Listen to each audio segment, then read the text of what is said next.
नमस्कार। नमस्कार। हमने कल paper third learning and teaching के यूनिट 5 टीचिंग एज प्रोफेशन में recommendation of programme of action 1992 को पढ़ना शुरू किया था। और इसके तहत हमने कल जो पिछले स्लाइड में जो पढ़ा था कि इसका इंट्रोडक्शन 1992 में केप कमेटी के अनुशंसा और उनके जनार्दन रेड्डी जी के चेयरमैनशिप के अंदर करी गई थी। उसके बाद मई 1992 में इसे पार्लियामेंट में पेश किया गया था revised national policy on education के नाम के साथ। और इसके साथ ही साथ ऑल इंडिया बेसिस पे एडमिशन्स यानी कि प्रोफेशनल और टेक्निकल एजुकेशन जो हैं, जो प्रोग्राम्स हैं, उनके लिए एक कॉमन एंट्रेंस एग्ज़ाम के जो परिकल्पना है उसको भी साकार करने की बात कही गई थी। इसके साथ साथ ही हमने इसके ऑब्जेक्टिव्स जो थे उनको पढ़ा था। और इसके प्रोग्राम ऑफ एक्शन के तहत जो डिफरेंट पॉइंट्स थे, 23 जो मुख्य बिंदु थे जिनके आधार पे हमें अपनी अपनी जो प्रतिवेदन है, विभिन्न प्रतिवेदन जो हैं वो जो दिए गए थे उनके बारे में कुछ पॉइंट्स पे, जैसे early childhood care and education, इस पे बात की थी हमने। Elementary education, non formal education and operation blackboard पे बात की थी। Secondary education, Navodaya Vidyalaya, vocationalization of education, higher education and open university and distance education के बारे में हम लोग कल बात कर चुके हैं। आज हम अपने इस स्लाइड में आगे के पॉइंट्स जो हैं, जो बिंदु हैं, मुख्य बिंदु हैं, उनके विषय में बात करेंगे। फर्स्ट जो था, शायद फर्स्ट जो है मेकिंग द सिस्टम वर्क, पहले इसके बारे में बात कर लेते हैं। शिक्षा एक ऐसी प्रणाली है जो अगर ढंग से कार्य नहीं करती है तो जितने भी प्रयास हैं वो असफल हो जाएंगे। तो सबसे पहले तो जो कार्य है वो ये रहेगा कि हम शिक्षा की प्रणाली को ठीक ढंग से सफल और सुचारू तरीके से कार्य करने के लायक बनाएंगे। देश के सभी भागों में और शिक्षा के जो विभिन्न सभी स्तर हैं, उन सभी स्तरों पर शिक्षा की प्रणाली को सुचारू रूप से, सक्रिय रूप से चलाए रखने की जो एक प्रक्रिया है उसे सबसे पहले सुधारा जाना चाहिए। इसमें इसके अंतर्गत आने वाले जो लोग हैं, जैसे कि प्रशासन के जो विभिन्न लोग हैं, अध्यापक जो इसके स्तंभ के रूप में कार्य करते हैं, छात्र हैं, शिक्षण संस्थाएं हैं, और इन सभी से जुड़े हुए जितने भी लोग हैं उन सभी को एक मानक जो है वो निर्धारण करना आवश्यक है। और उन मानकों के आधार पे, उन स्टैंडर्ड्स के आधार पे क्वालिटी एजुकेशन को इम्पार्ट करने के लिए, उनको इम्प्लीमेंट करने के जो कार्यक्रम हैं उनको बनाया जाना आवश्यक है। इसके अलावा एक और चीज़ करनी चाहिए कि अगर इन स्टैंडर्ड के अनुरूप या मानकों के अनुरूप कार्य प्रणाली नहीं चलती है तो उसके परिणाम जो हैं उनको भी जो है दंड परिणाम जो है वो भोगने के लिए तैयार रहना चाहिए। तो उस तरह की जो व्यवस्था है वो भी आपकी होनी चाहिए। अध्यापकों के लिए कार्य करने की जो दशाएं हैं, जो उनकी कंडीशंस हैं, उनको ध्यान में रखना है। और छात्रों के जो स्टैंडर्ड ऑफ लिविंग है, साथ में पढ़ने पढ़ाने और उनकी रहने की जो सुविधाएं हैं उनमें भी जो है क्वालिटेटिव इम्प्रूवमेंट की जो व्यवस्था है वो आपकी होनी चाहिए। शिक्षा संस्थाओं में जो भी फैसिलिटीज़ हैं, चाहे वो इंफ्रास्ट्रक्चर से रिलेटेड हों, लाइब्रेरी फैसिलिटीज़ से रिलेटेड हों, और भी जितनी भी सुविधाएं हैं, को करिकुलर एक्टिविटीज़ हो गई, या फिर बच्चों से संबंधित, शिक्षा से संबंधित, शिक्षण अधिगम सामग्रियों से संबंधित जो भी सुविधाएं हैं उनको उपलब्ध करवाने या जो संसाधन हैं उनको और उन सुविधाओं को जुटाने का जो प्रयास है वो एक होना चाहिए। और इसके साथ साथ ही आपके शिक्षण संस्थाओं का जो मूल्यांकन, निष्पादन का जो मूल्यांकन है, उनका भी जो एक आधार होता है, बेस जो होता है, वो भी डिसाइड करने की जो प्रक्रिया है वो आपकी होनी चाहिए। इसके साथ फिर हम नेक्स्ट पॉइंट पे आते हैं। रूरल यूनिवर्सिटीज़ एंड इंस्टीट्यूट्स, ग्रामीण विश्वविद्यालय और संस्थान। ग्रामीण विश्वविद्यालय या जो संस्थान है, ये अगर देखें तो गांधी जी के जो बुनियादी शिक्षा का जो कार्यक्रम था उसमें इसी तरह की शिक्षा या ग्रामीण समुदाय की आवश्यकता या की ऊपर ध्यान रखते हुए एजुकेशन के बारे में या उसकी इंट्रोड्यूस करने की या उस तरह की आधारभूत संरचना को शुरू तरीके से बच्चों को शुरू से सिखाने की जो आवश्यकता है उस पर बल दिया गया था। तो यहाँ पे कहा गया था कि वर्तमान जहाँ पे भी ग्रामीण विश्वविद्यालय हैं उनको समन्वित किया जाए, ग्रामीण जो विभिन्न संस्थाएं या ऑर्गेनाइजेशंस हैं उनको पुनर्गठित कर करके अलग से जो गांधी जी के जो दर्शन है, उनकी जो फिलॉसफी है उसके अनुसार ही कार्य करने के लिए वैसी जो सुविधाएं हैं वो उत्पन्न करी जाएं। ग्रामीण क्षेत्रों में ही साथ में ही शिक्षा संस्थाओं को आपके महाविद्यालय के रूप में भी विकसित कर दिया जाए और उन जगहों पे आपके शिक्षा संस्थाओं को जो है ग्रामीण पुनर्निर्माण के लिए प्रेरित करने का प्रयास होना चाहिए। बुनियादी शिक्षा के अनुरूप जो है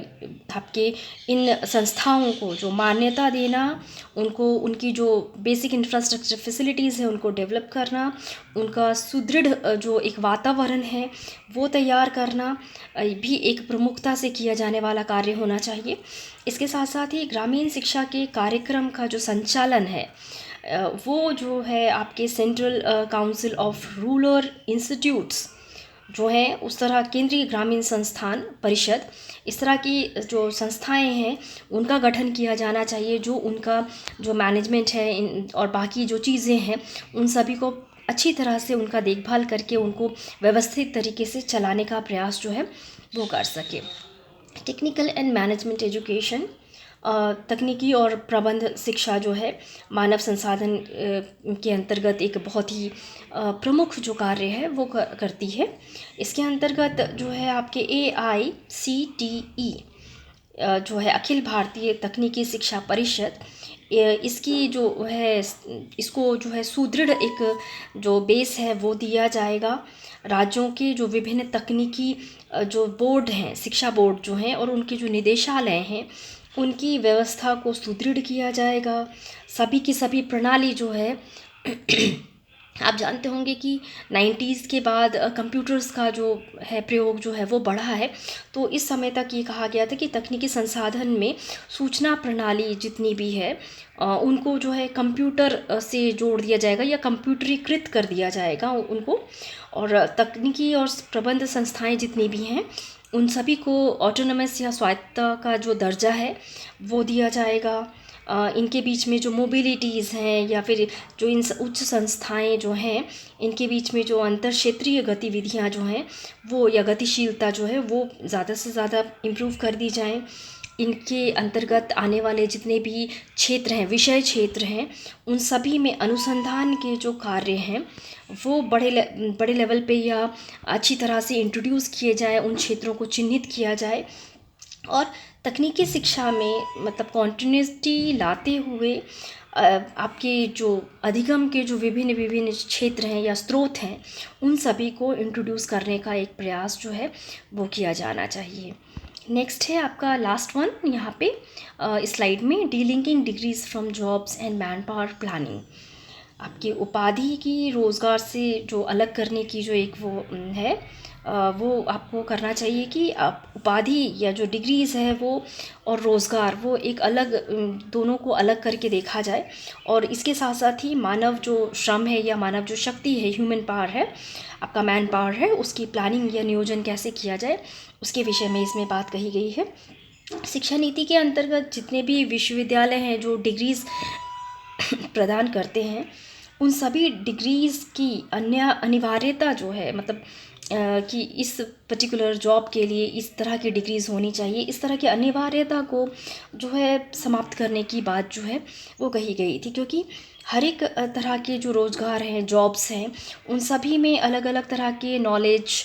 यानी ज्ञान, स्किल, कौशल जो है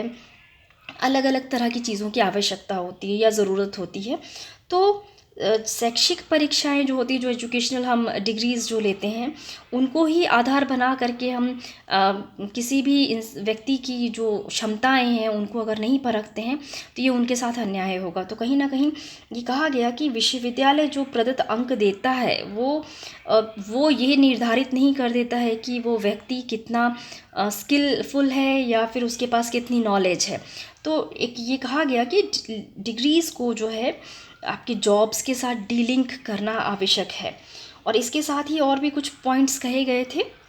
जैसे कि कार्मिक विभाग में एक विशेष जो गठन है, बल जो है उनका गठन किया जाए। रोज़गार हेतु जहाँ जन परीक्षाएँ होती हैं उसकी जगह पे आपके विश्वविद्यालय की जो उपाधियाँ या डिग्रीज़ जो होती हैं उनको भी ख़त्म कर देना या आगे कैसे कंटिन्यू करना है उस पे भी एक विचार करने की बात कही गई। रोज़गार को एक साइंटिफिक एटीट्यूड देते हुए उनको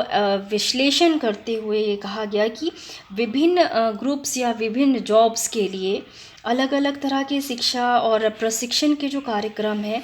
उनकी प्लानिंग और उनका इम्प्लीमेंटेशन जो है वो ज़्यादा से ज़्यादा किया जा सके, ताकि जॉब के अनुसार जो है लोगों को तैयार किया जा सके। इसके साथ साथ ही राष्ट्रीय जो परीक्षण सेवाएं जो हैं वो आपकी शुरू की जाए, ताकि अपना जो जो परिणाम है उनके आधार पे कार्य दिया जा सके। विभिन्न शिक्षण संस्थाओं में प्रवेश के लिए जो परीक्षण राष्ट्रीय स्तर पर जो आपको जो शुरुआत वाले पॉइंट्स, आपको जो शुरू वाले स्लाइड्स में हमने बात कही थी कि ऑल इंडिया लेवल पे आपके प्रोफेशनल और टेक्निकल एजुकेशन के जो भी प्रोग्राम्स अखिल भारतीय स्तर पर चलाए जा रहे हैं उन सभी के लिए प्रवेश परीक्षा जो है वो एक ही रहेगी। कॉमन जो एग्ज़ाम पैटर्न है वो एक ही तरह का रहेगा, जिसके अनुसार बच्चे अगर पास कर जाते हैं तो वो विभिन्न कार्यक्रमों में अपना एडमिशन जो है, प्रवेश जो है वो ले सकते हैं। इसके पश्चात आप डिफरेंट जो पॉइंट्स हैं उसके अंदर देखते हैं रिसर्च एंड डेवलपमेंट, अनुसंधान और विकास के जो कार्य हैं। अनुसंधान और विकास के कार्य के अंतर्गत 86 में भी कुछ बातें कही गई थी और उन्हीं को ही आगे यहाँ पे इम्प्रूव वे में बोला गया है कि अनुसंधान की या रिसर्च के लिए जो डिफरेंट एक्टिविटीज़ हैं या उनके लिए जो ज़रूरत पड़ने वाली जो इंफ्रास्ट्रक्चर फैसिलिटीज़ हैं उन सभी फैसिलिटीज़ की जो संख्या है वो अभी देश में काफ़ी कम है, तो उनकी संख्या जो है वो बढ़ाई जानी चाहिए। इसके साथ साथ ही आपके जो डिफरेंट जो टीचर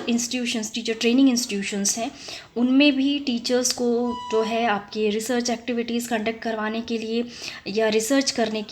एक्टिविटीज़ करने के लिए सुविधाओं का जो है वो प्रावधान होना चाहिए। और इसके साथ साथ ही शिक्षा संस्थाओं में अनुसंधान की समितियां या डिफरेंट जो आपकी कमिटीज़ होती हैं छोटे छोटे लेवल पे वो भी शुरू की जाए, ताकि वो एक्शन रिसर्च या उस तरह की जो छोटे छोटे रिसर्च हैं उनको कंडक्ट करवा करके छोटे छोटे लेवल पे उन रिसर्च के जो सामाजिक प्रतिफल निकल सकते हैं उनको कार्य रूप में लाने का प्रयास कर सकें। इसके अलावा विश्वविद्यालय अनुदान आयोग यानी यूजीसी जो है उन्होंने ग्रेजुएशन और पोस्ट ग्रेजुएशन के लेवल पे आपके डिफरेंट जो प्रतिभा खोज टैलेंट सर्च के जो परीक्षाएं होती हैं और स्कॉलरशिप के जो प्रोग्राम्स होते हैं उनको इंट्रोड्यूस करने की बात कही, ताकि वैसे बच्चों को उभार करके बाहर लाया जा सके। और इसके बाद ही अनुसंधान वैज्ञानिक रिसर्च जो साइंटिफिक रिसर्च की जो प्लानिंग होती है उनका विस्तार करने की बात कही, और विश्वविद्यालय में राष्ट्रीय अनुसंधान सुविधाएं जो हैं उनको स्थापित करने की जो है बड़े लेवल पे स्थापित करने की बात जो है वो भी कही थी। इसके पश्चात हम देखते हैं एजुकेशन फॉर वुमेन्स इक्वालिटी, नारी समानता के लिए शिक्षा। इसके विषय में आपने जेंडर रोल्स या इस तरह की आधी आबादी के विषय में काफ़ी कुछ पढ़ा होगा, लेकिन इसमें 1992 में आपके स्वतंत्रता के बाद से ही अगर देखोगे तो बहुत कुछ जो तरक्की वाली चीज़ें हैं वो आपकी स्त्री शिक्षा या जो बालिका शिक्षा है उनके लिए काफ़ी पर्याप्त अवसर या उस तरह की चीज़ें क्रिएट करने की कोशिश करी गई है। और यहाँ पे भी 1992 में भी इसी तरह की शिक्षा या इसी तरह के प्रभाव को ज़्यादा और अच्छी तरह से लाने का काम किया गया है। नारी जो उत्थान है या उनकी दशा को सुधारने के लिए प्रशिक्षण के कार्यक्रम जो हैं, बड़े स्किल से जुड़े हुए जो प्रशिक्षण के कार्यक्रम हैं उनको लाने की बात कही गई। बालिकाओं को और हायर एजुकेशन में भी छात्रवृत्तियों के द्वारा लड़कियों की शिक्षा, बालिकाओं की शिक्षा जो है वो और इम्प्रूव वे में हो सके उसके लिए प्रावधान किया गया।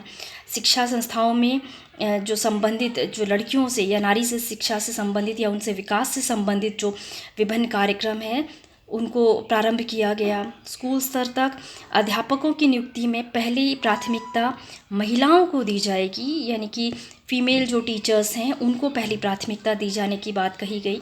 कॉमन कोर जो पाठ्यक्रम है उसमें भी महिलाओं की स्थिति से जुड़ी हुई जो बातें हैं उनको जोड़ने की बात जो है वो कही गई। और जितनी भी जो इंस्टीट्यूशंस हैं या जो एजुकेशनल पैटर्न है उसमें अध्यापकों, प्रशिक्षकों, प्रशासन के जो लोग हैं या डिफरेंट जो प्लानर्स होते हैं उन सभी में ये कहा गया कि जेंडर सेंसिटिव इश्यूज़ जो हैं उनको पढ़ने, पढ़ाने, जानने, समझने की आवश्यकता है। तो वो एक समझ जो है वो विकसित किए जाने का प्रयास जो है वो होना चाहिए।